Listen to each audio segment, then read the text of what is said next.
Today, I had a great chat with the founding director of Ogichi, Kathy Dix. We had a great conversation, and some of the highlights include how her family learned about camp, early days of Ogichi and how they found their footing. She talks about the original crew of girls on the first canoe trip, the origins of the Grateful Circle, crazy story about pulling someone off a trip early. She talks about her philosophy around meals at camp. And she mentions a lot of names that helped make Ogichi what it is today. So sit back, relax, and enjoy this conversation with the one and only Kathy Dix.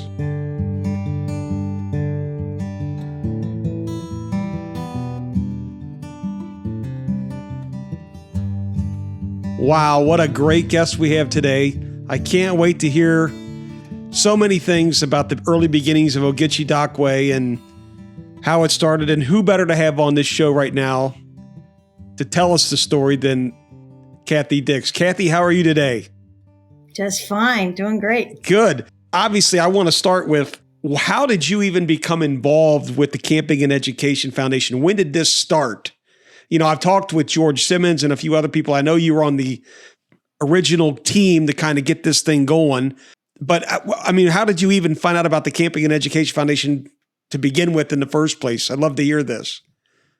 Okay, well, it was 1995, and Jamie, who's our third of 5 kids, was a pitcher for the 3-2 baseball team, and the baseball players were on strike, so he decided he wouldn't be playing baseball. And I said, Jamie, that doesn't involve 3-2. You can play baseball.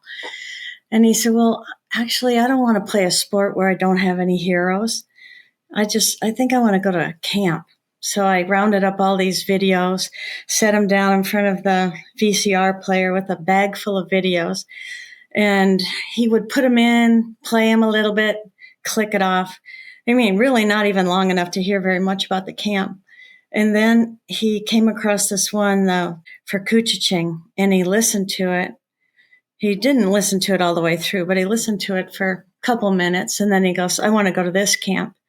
And I said, well, wow, how did you decide that? And he said, well, I didn't want to go to one of those camps where they start off talking about self-esteem. I didn't really want to go to a camp where the guys didn't have any self-esteem. And this one started off, you're going to have an awesome, really good time. And I knew that a parent didn't write that. So I thought I'd believe what they said, and I want to go have an awesome, really good time. So that was it, 1995. And the next year, he took his older brother to camp. So that'd been 96. And soon after, I was asked to be on the board as a parent and join the Kuchiching board at that time. Mm-hmm. And then we started talking about the girls' camp. Okay. So and the girls' camp talk this was the early 2000s. Yep. Mm-hmm. Okay. And early 2000s. Were you in a career at that time? I mean, when you were serving on the board, were you? Yeah, I was in business with my husband. We were art supply distributors. And at the time, I was traveling to Europe with Bob, visiting manufacturers in Germany, Austria, France, Holland, who were manufacturers of fine art supplies. And I would talk to them and do their marketing, convert their marketing to the U.S. market, which would give Bob the exclusive rights to distribute those products. So so yeah, you had a full career going, and then you get on the board. We're going to fast forward here probably a little bit. You get on the board, you serve on the board for 3-6 years, whatever it was. And now the girls' camp comes along with George and Jay Stair and the group, the Janet Vandenbark. And I know there's one other lady that Janet went to camp with. I can't remember her name. I think she Lindsay actually went. Lang. Okay, yeah, yes. Lindsay Lang. And I was also part of that group because I had a camp background at Camp Comanche. So yeah, that early group of us started talking about starting a girls' camp. And I remember we got to the point of interviewing people. We did a national search for directors, and it was kind of depressing to be on those calls because I could tell that our early ideas and what we had talked about was going to be wished away, and that whoever was the director was going to go down the path of starting a girls' camp. So I said, guys, I'm going to throw my hat in the ring here. And they were like kind of shocked, but that was the end of me being on those calls. And so I didn't hear from anybody for 3 months. Wow. And then we were at a meeting in Breckenridge, and Tim Heinley came. It was at his house. He came down the stairs, told me to come on up. And they said, okay, you're our new director. Oh, wow. That's great. Jeff Wilson was the one that announced that. So was this the general board? I guess it was the Kuchiching board or whoever. Yeah, we just had one board at that time. Right. We only had one board then. Right. And then here you go. Were you nervous doing this or excited? No, wait, but hang on. Before we go there, take me back. So you had an experience at Camp Comigy. Is that what you said? Yep. Now, I was there for 6 years, and I was on staff for 2 years. Is that located? Where's that located? Is that in Bemidji? Yeah, Bemidji on Cass Lake. Okay. And, I led canoe trips. They were 1 week trips in the Boundary Waters were the biggest trips that they did for the older kids. But nonetheless, I had the fun of going on 3-day canoe trips as a younger kid and then leading 1 week trips in Canada for the older girls. Okay. And so I want to keep digging in here to the beginning days here. So you get named director at what year was that? Early 2000s, 1 or 2 or 3 or something? Well, I think it was 2003. Okay. And I worked on the recruiting. I had these kids. I had a 15-year-old daughter and a 17-year-old daughter. So I got them. And Karen Strauss was also looking for people, and we got a group of 10 girls, and we had Hank Bangert and Kurt Simmons as our 28-year-old trip heads, and then Karen Strauss and I I was 49 at the time. Okay. And did we at that time, that was the first summer with that first trip, is that correct? Yeah, that was the 14 of us. We stayed at George's house on Grindstone Island, and he had tents set up in the back, which was, that's where we stayed. And then Curtis ran cruising school, and then off we went. Okay. So that was George and Tim drove the bus, and they dumped us off at the start of the Turtle River. Turtle River there. That's what, George was saying, it was the Turtle River. So was that the official first year that we consider the first year of Ogichi, the camp? Or well, there was some back and forth on that.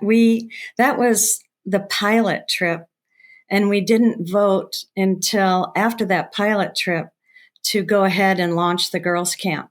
So you could count that as the first year, which I think we've done, saying it's 20 years old, to line up with Camp Kuchiching's 100th year. But the first official year of Camp Ogichi was 2005 out of Rainy Lake Lodge. And so we had 30 campers. And we purchased that in early 2005 or the end of 2004. Is that correct? Yeah, I was sitting next to Frank Hattemer, and the lights went on, and he and Jim Shook took it away, and soon we had that property. But it wasn't purchased for the girls' camp. It was purchased as as kind of the launching place for Camp Kuchiching, which at the beginning years of Ogichi, the trailers and the canoes, everything would come right through down Rainy Lake Lodge's driveway, and they'd we'd see them leaving for trips, coming back from trips, all their food supplies, everything came right down that drive. Right. Yeah, that was a parking area is what I think they originally, but I remember conversations early too about, we know we want to do this. Where? I know they looked at different lands, different land area other than Rainy Lake Lodge. I think they even looked at the backside of Deer Island.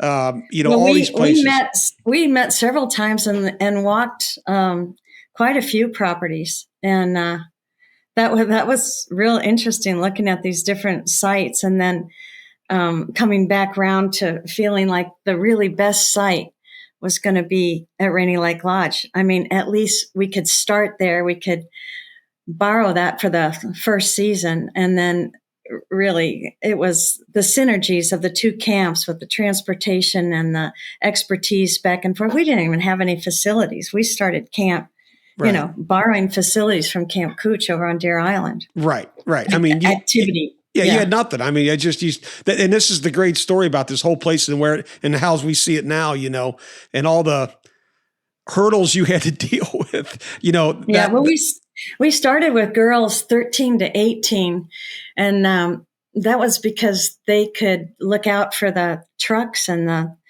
vans and everything coming down the drive. We really couldn't host younger girls until we took care of that issue. And right. Yeah. Right. So we made the decision this was going to be the girls' site, and then now the build out begins, and we'll get into people here down. We'll start talking about other things other than the actual build up of this camp, the physical structure. But I do want to get into this. So we now know that Ogichi is going to be located here, and now the master plan becomes okay.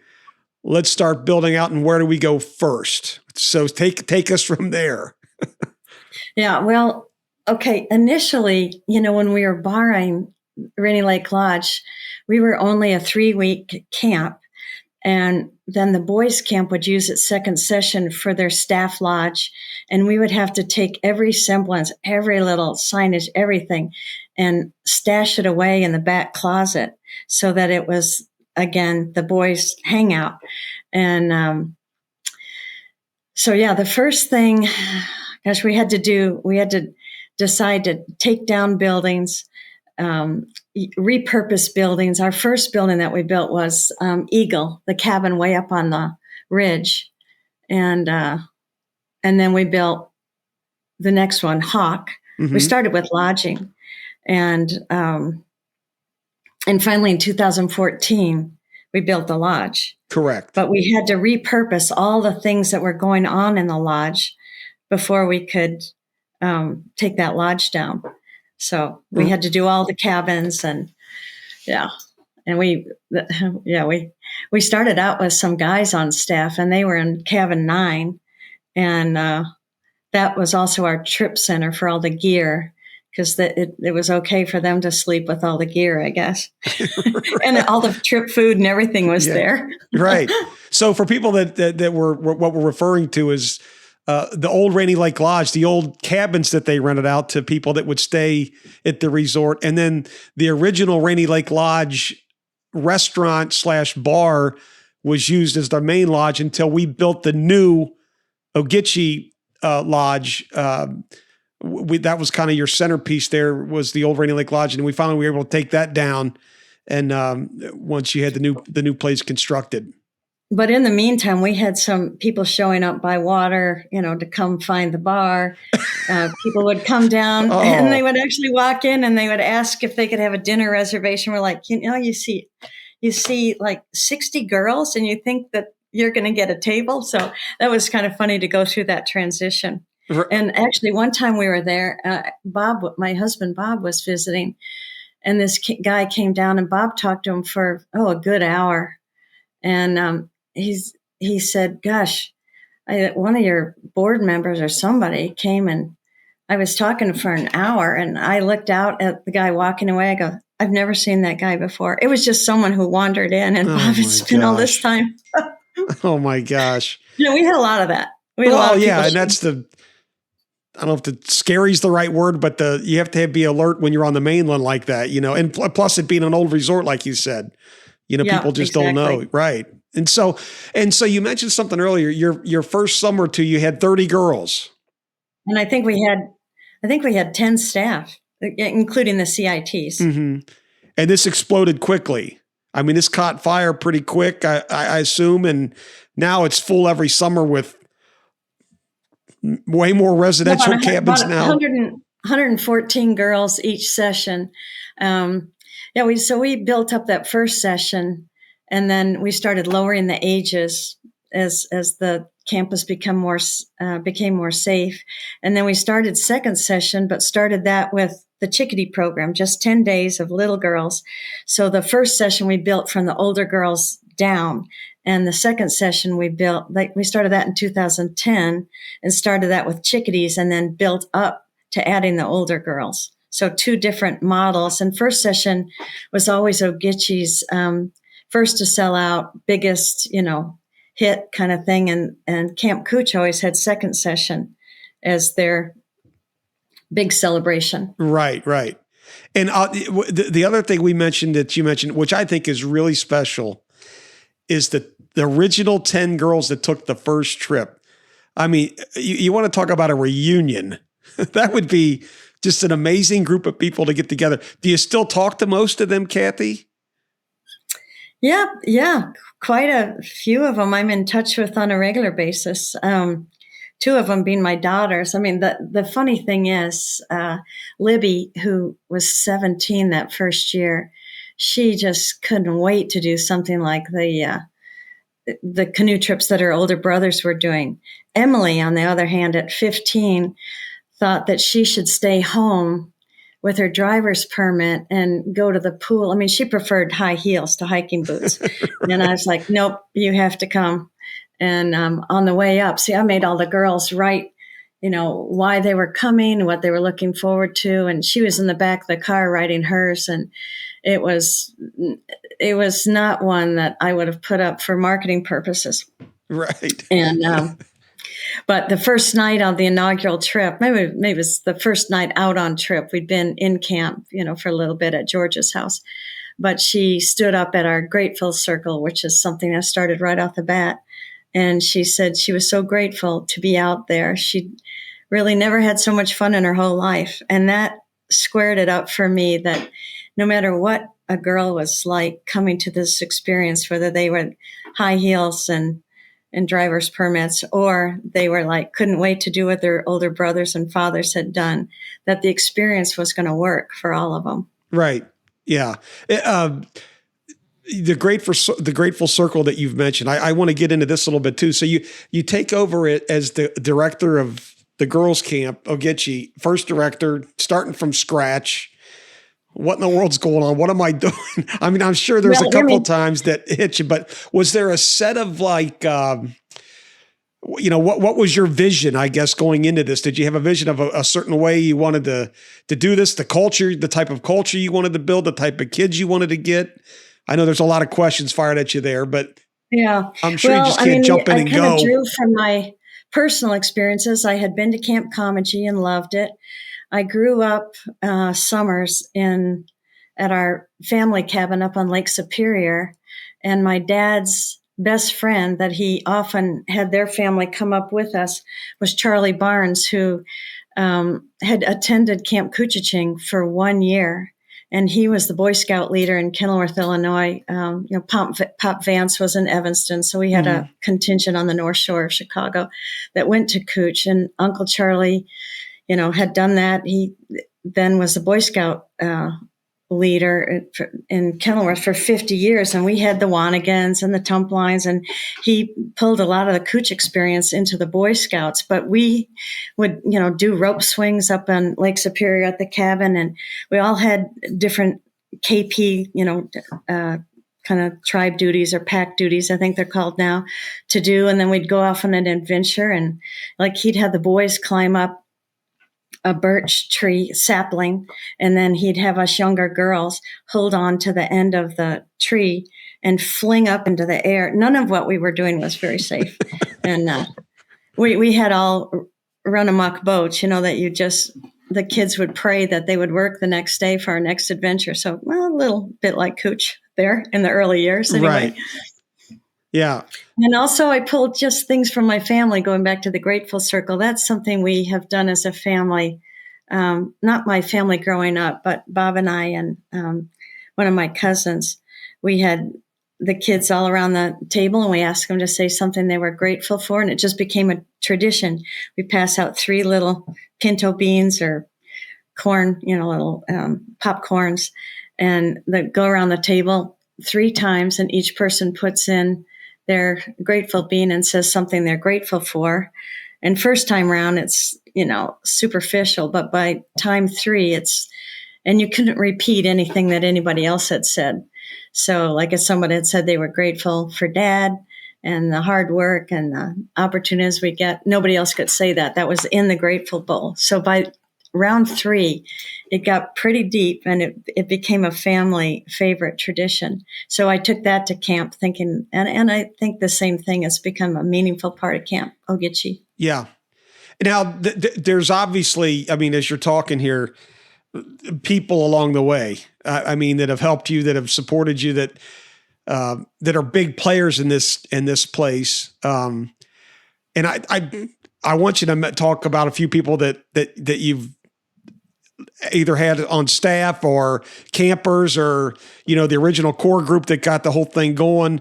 And I'm sure we're not purposely going to leave anybody out, and that's not the purpose, but you want to talk about anybody that just stands out that really helped? Early on, it was George Simmons, Jay Stair, Steve Shook, Jim Shook, Amy Stair, Rachel Shook. I mean, this Janet Vanderbark.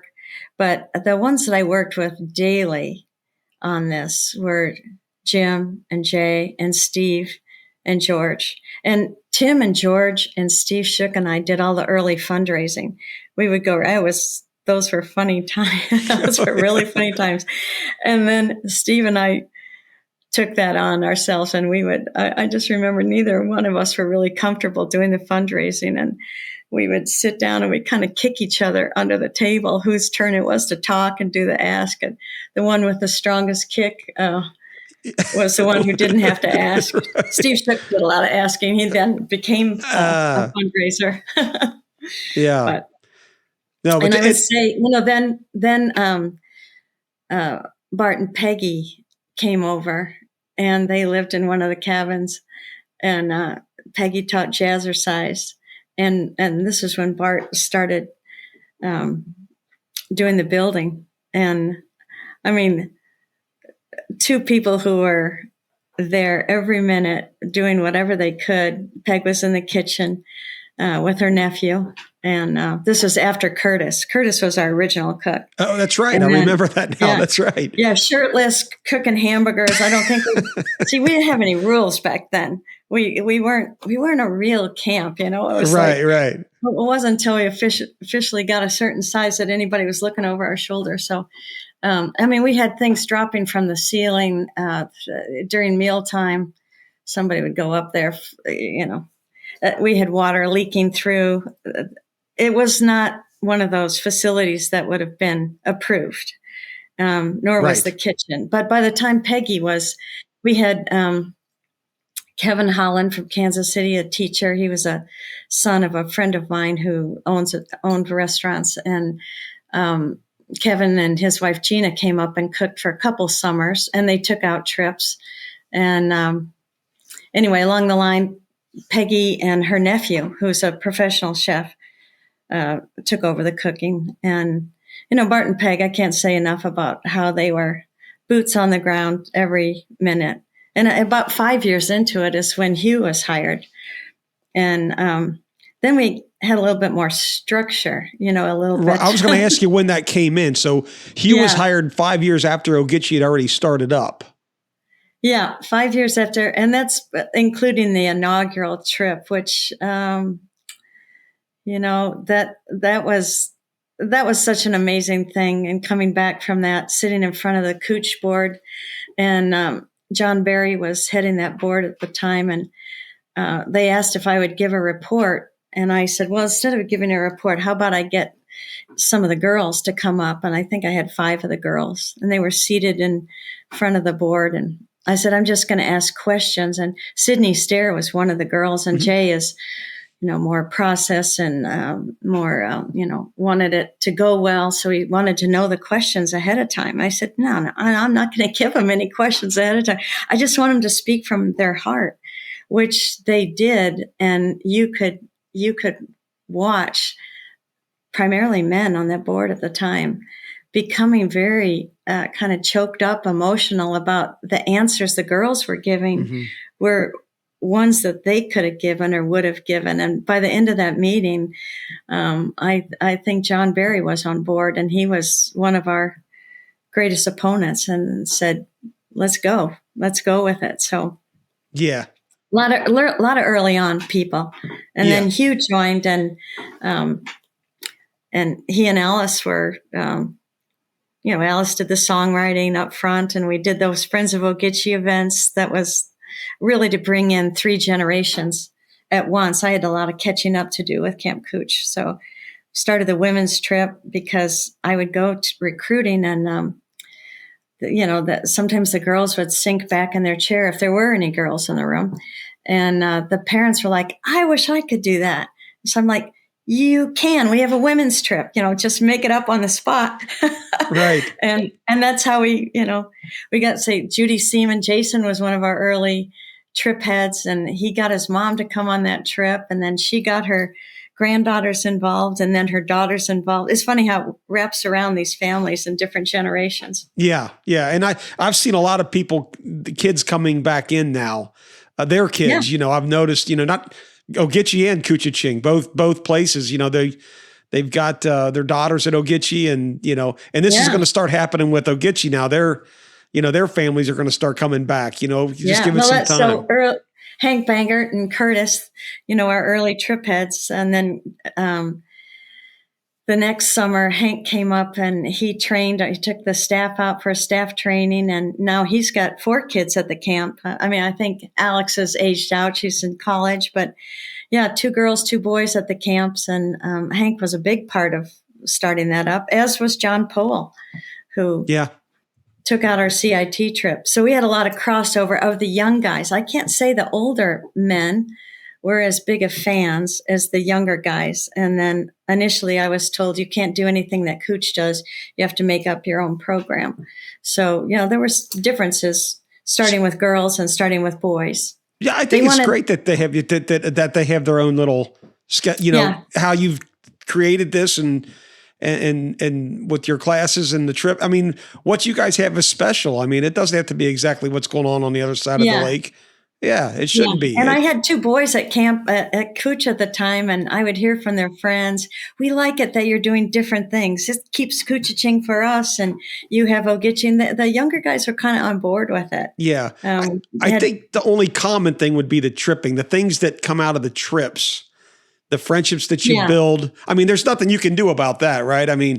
The trips are the trips, and they create this bond and friendship and teach you resilience. I don't care what you'd try to do and how you do it. Exactly. It's just the way it is, But I do remember Curtis and Hank on the inaugural trip. We had a layover day, and they were shocked at. I don't know. Curtis gave us the top of a Wanigan, and I don't know. Can't remember what the other thing is, but we had to make up skits using this prompt. And Curtis and Hank were laughing so hard. They go, I can't believe the skits. You'd send the girls off for 5 minutes. They come back. They have songs and dances, coordinated steps, everything. He said it's a riot. Yeah. Yes. No, they're everything I've heard, they have an absolute ball at that camp from the start of it, even in the difficult times. If you get the right people, you can make a tough situation a lot of fun. And I think you did that early, Kathy, with your early people. And I think of people like Kit Summers. Start laughing at her just hearing her talk. She's just so awesome. Yeah. When some of these girls, they were little girls starting out, like little 10 and 12-year-olds. I know Meredith Freshley, who became a very key player in the trip center. She said Jay Stair cornered her in the basement of the house when she was over visiting Maddie, and basically wouldn't let her come up the stairs till she agreed to come to camp. She was a little girl, and then she's just an expert tripper, married a Cooch guy, and they're both, I think, working on the Arctic program. Kit worked with me as basically an assistant director for, I want to say 4 years or so. My daughter Libby did that job for a while. We had Melinda was Roscoe for 5 years. So we had a lot of gals who came and we would just take the job and divide it up.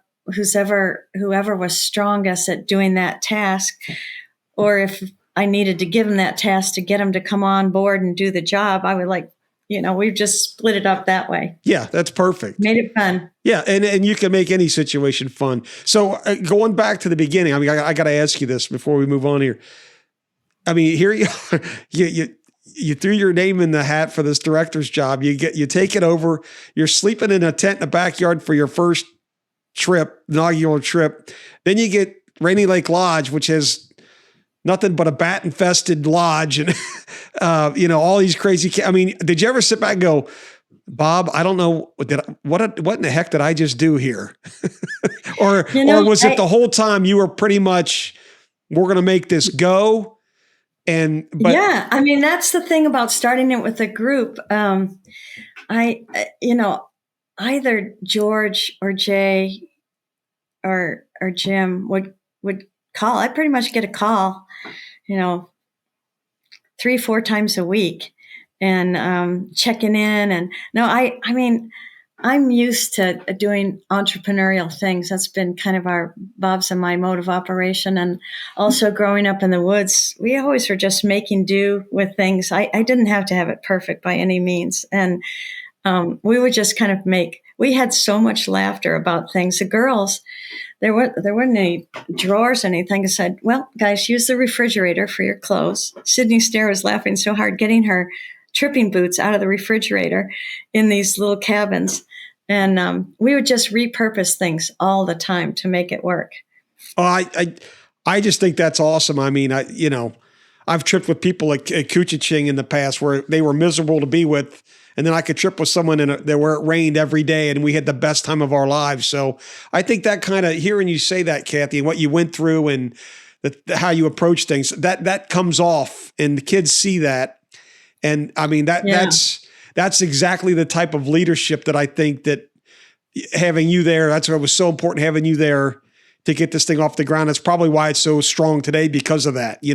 I think we had the right person in the right place. Yeah. Well, thank you. Certainly at the right time. I mean, I'll tell you one story about early on, which was kind of frightening. Katie Lonsdale, who had come from England, and she had cousins over at the boys' camp, and she went on a trip. Kenny Metcalf was her trip head. Sure. Susie Jolly was on that trip, and Kenny's fiance was on that trip. And Kenny called me. They were on the Allen Water, and he called me and said, "Katie Lonsdale she's struggling." And then he'd call and say, "No, she's okay. Katie Lonsdale's struggling." It's been back and forth. And finally he said, I think we've got to get her off the trip. So Campbell Jolly and I drove up 7 hours to Sioux Lookout. And, I took one look at her and I was like, we got to get her in the car. And we took her back, drove, I got stopped by one of the Canadian policemen for speeding. And I said, I think this girl she's very sick. I think she might even have an appendicitis. And so he said, follow me. And we're probably going 120 at that time. He sped all the way, got us across the border to the hospital. Sure enough, she had an appendicitis. Oh, wow. And that was my early director on duty. I had to figure that whole thing out. And then she was in the hospital for a week because it was a perforated appendix. And, I just brought her back at the end of that and stuck her down in Rainy Lake Lodge. We really worked out of one room. We had bedrooms upstairs, but we had, that we'd collapse the tables to have activities, set them back up for another meal. Katie Lonsdale was over by this counter that we used as the store and just set her bed up there because she couldn't go up and down the stairs. And the Cooch cousins would come over and visit her. And I mean, that's just the spirit of things. You just had to make it work. Right. Right. And the decision making at both ends, your end and Kenny's end. I mean, hey, something's not right. I mean, this happens a lot, and thank God for SAP. I don't think we could be a real camp until we could catch up the facilities. I mean, the facilities were problematic, Yeah. And I do remember one mom coming up and just being so shocked. Her daughters had the best time, but she just couldn't get over the facilities. So I would say that early group of people, those were parents who were all on board with this, do whatever it takes kind of spirit. So that was our initial crowd of parents. That was our initial crowd of campers. And I do think that launched kind of that strong spirited way of thinking and that strong spirited attitude, because that was our initial group. And then later on, when some of the Cooch guys would come over and go, "You have it so easy over here. After we have this beautiful lodge," I'm going, "You have no idea, no idea what we started with." No, some of the younger ones don't. They just think that's just they watered the ground and that thing went up. Yeah. But no. But I think some of our most loyal supporters, hard times build bonds that are unbreakable. And to this day, I think many of us in those early years are just so committed to each other. Oh, absolutely. Going through that, that bond's got to be, that's why I was saying that original 10 group of kids that took that first trip. That's a great group. To have and well, some of them never came back. A few of them didn't come back. Okay. But that happened. But if you talk about the original group in a larger sense, that you're talking about the early people on that it was an Ogichi Dockway. I don't know if we called it a steering committee or something. I don't think we were even a board. But you look at that group of people and the early people that showed up. Or the parents of people that showed up, like the Poles, and then, Sharon Walsh, John's sister, and Sarah. It just is amazing that the bond is we can go back 20 years and laugh about things and remember it so clearly. Mm-hmm. And the commitment to each other is just made stronger through the years. Well, you built a great foundation with the attitude, the way you attacked the early tough years, and all of you. Under your leadership. But we got the facilities going. We got Bart out there, got him off his rear end, and got him to finally do something. I'm just kidding. Really.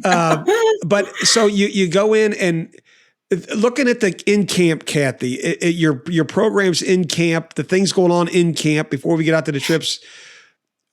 What do you like? What do the kids seem to like, and what do you seem to like about what you're doing, what you started from an in-camp? Once you got your facilities up and going, was there a big hit for people? Every time I talked to Bart, he said, "Jeff, these girls are they're absolutely crazy. They're funny. They're having a ball." He would tell me stories. I would just be cracking up laughing. And yeah. Well, there's something different about the growing years than there is once you're a full camp.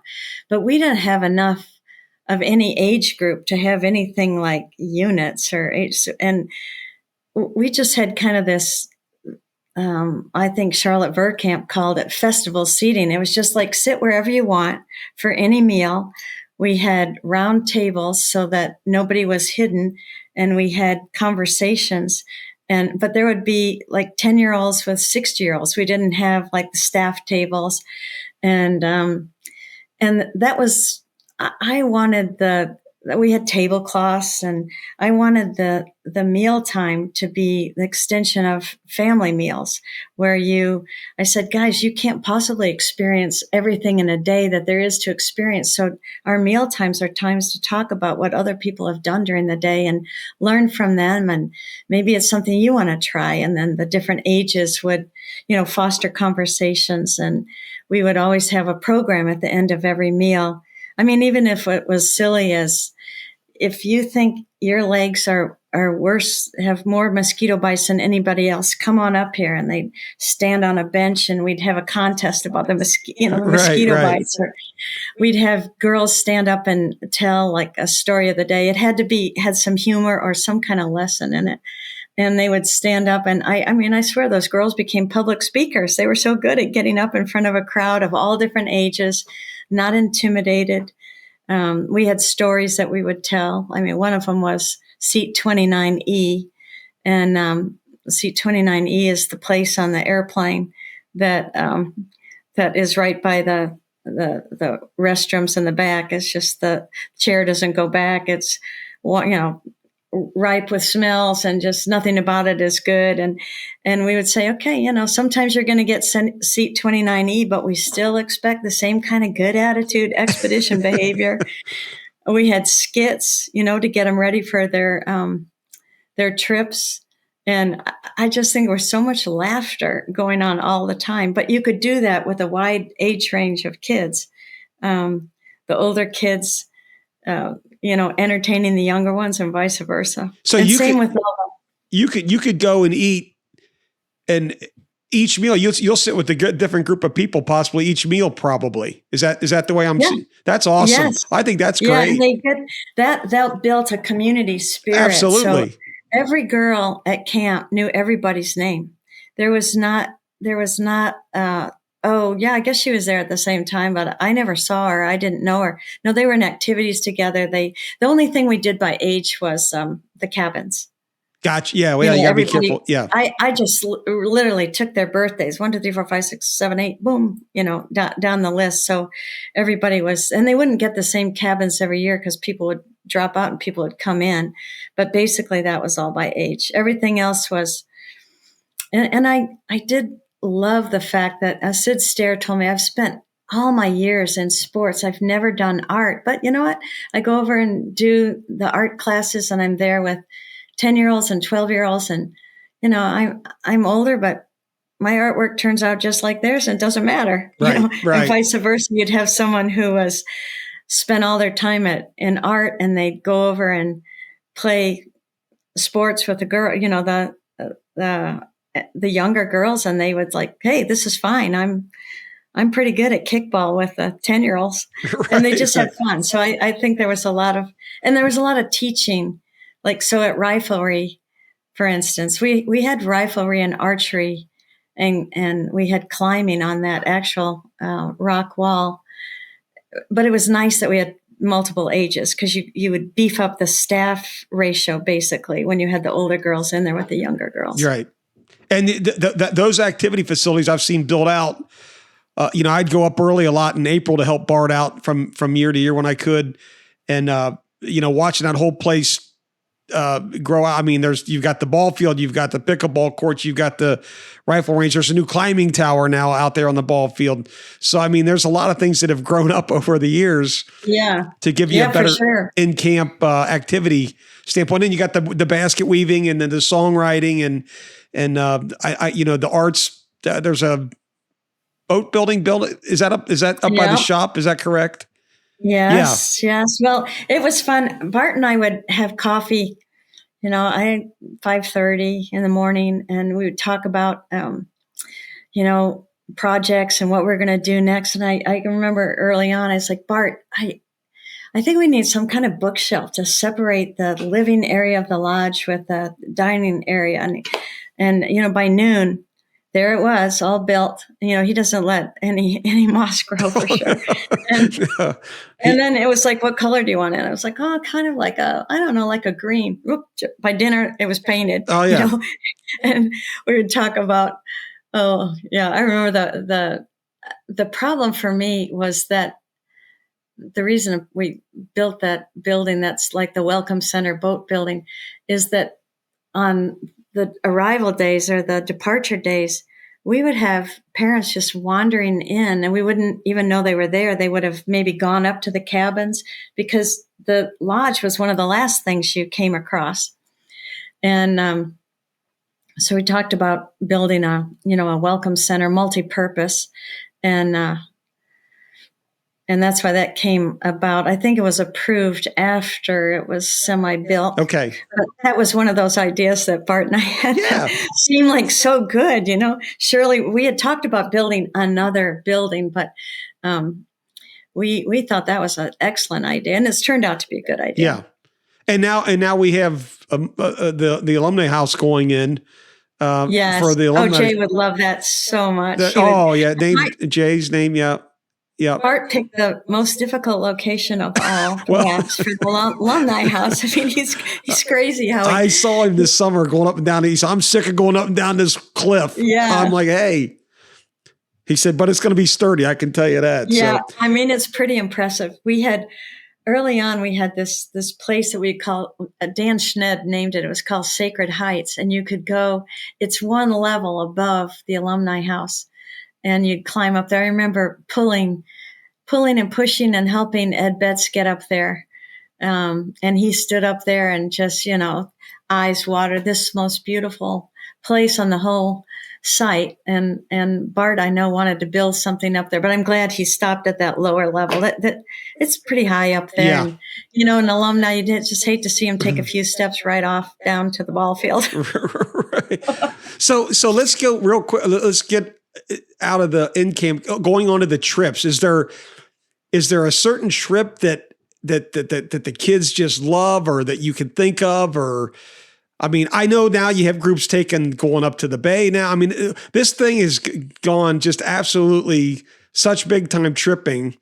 Yeah. I just think it's outstanding. And of course, Catherine Heinley's been a one that's been leading some of those trips up there, who I know really well. But your tripping program, the kids seem to like it. Is there a certain trip that they really like? Is there, I think of my days, I think of the English and the blood vein and things like that.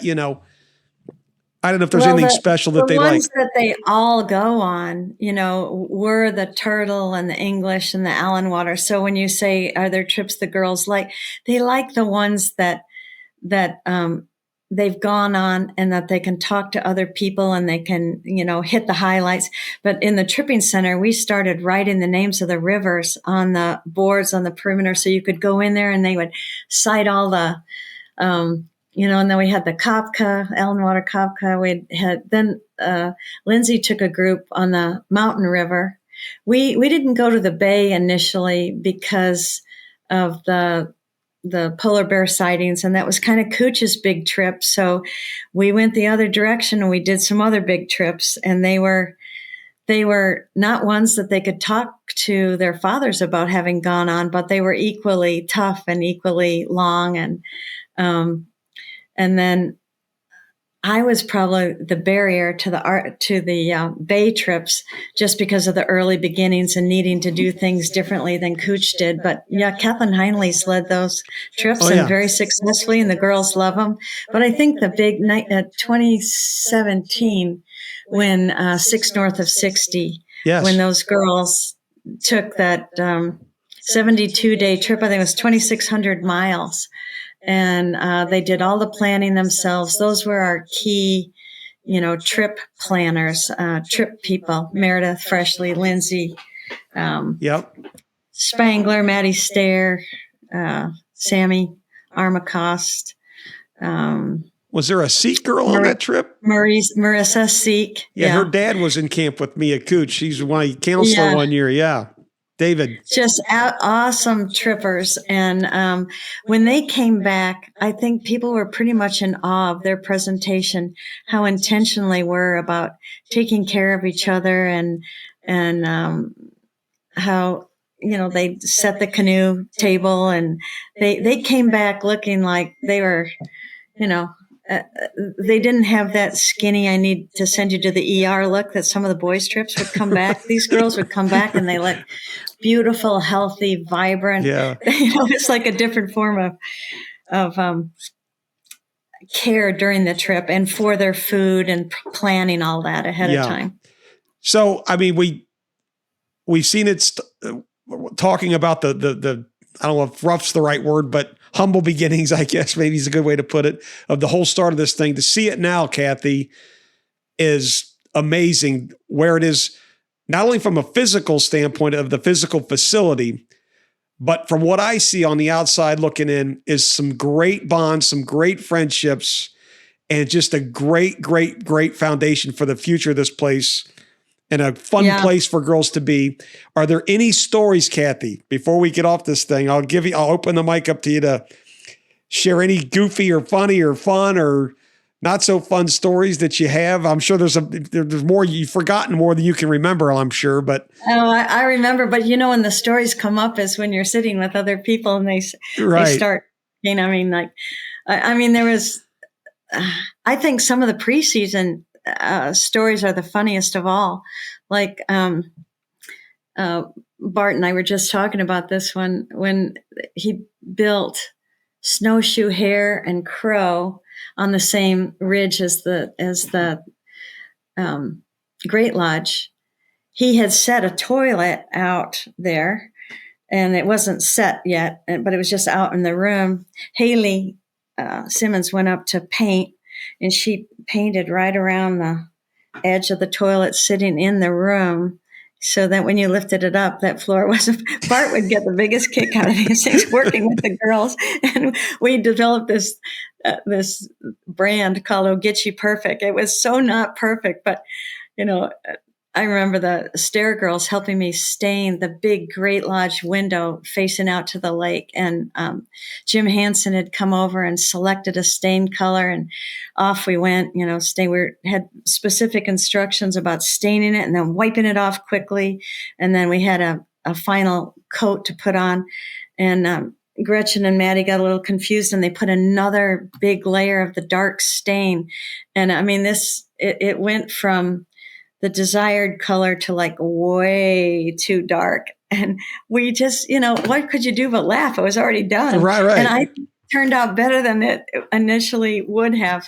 I know there is, because I was there a couple of years ago, there's still a piece of painter's tape up in the corner of the lodge left from Meredith and Kit's painting. Oh my gosh. I don't know. One time Megan Maychek, she stole Bart's boots, and she put rhinestones all over his boots. Bart would take these things in. Oh, he told me. He was the center of so many pranks, and such a good sport about it.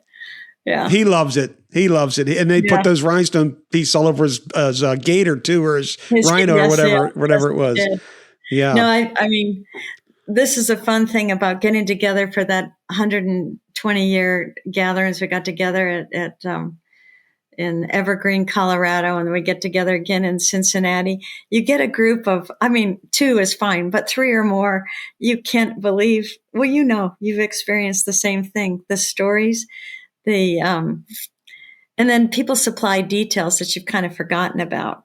And it's got to be fun for you, Kathy. I mean, I've seen it. Obviously, I've lived it in my stories with my people that I went to camp with, but the energy that I see a group of girls sitting there from Ogichi alumni or whatever, and talking about their times and bringing people in, the energy and the fun and the passion that they have is so much fun to see. And that's for you. I mean, I can't imagine, what that would be like for you. I mean, as a coach, when I coached college basketball for many years, one of the most rewarding things for me was to go get invited to one of our players' weddings. And this has got to be similar for you, seeing the girls reunite to tell the stories about something that you were really the cornerstone behind creating. I mean, it's just got to feel so good. I come from a family of community builders. And so the desire to see this turn into a functioning, healthy community was a vision that was one I kind of grew up with. How do you turn something into a community where and to have 3 generations of women living together, all different ages, different friendships. I mean, people, Erica's traveled with Emily Spangler. They're not related, 2 different generations. And then Erica's daughter, those kind of things just are so heartwarming to see, people taking on other people's family members as their own. And just the sharing. And here now, Bart and Peggy and I are related, which is crazy. Right. Congratulations. Adam and Libby getting married. Yes, that's awesome. I said we made it official. Our camp family members are now actual related family members. So, yeah. Well, yeah, and I see the girls out in Colorado. I mean, I talk to Kit and Mare. They I think talk to each other every day. This group of girls out there that grew up together.